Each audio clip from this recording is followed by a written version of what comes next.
It's a case that detectives have been trying to solve for nearly 36 years after a young girl was assaulted inside her home back in April of 1983. But now, thanks to new DNA testing, the Hernando County Sheriff's Office believes they have finally identified the suspect responsible.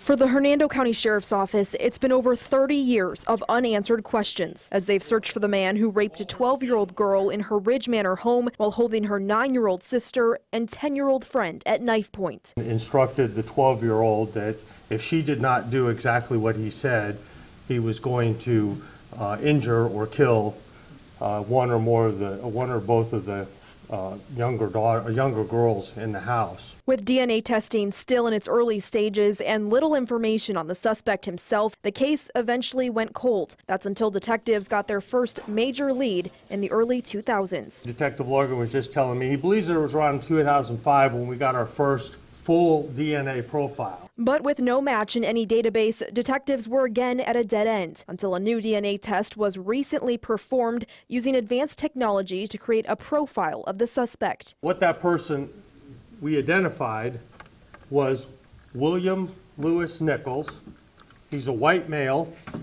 His date of birth was 7/18 of 1941. And he had a history. A history that includes a number of arrests in Wisconsin, shedding light on the twisted past of the man who was also a husband and a father. Despite their discovery, no arrest was made. Nichols died in Orlando back in 1998 from cancer. The sheriff's office says it was bittersweet to be able to give the victim and her family the news they had long awaited. She wanted to see a photo and she wanted to know who he was. I explained everything to her and she was very happy, very thankful. And now she can put it all behind her. The final closure to a mystery almost 36 years in the making.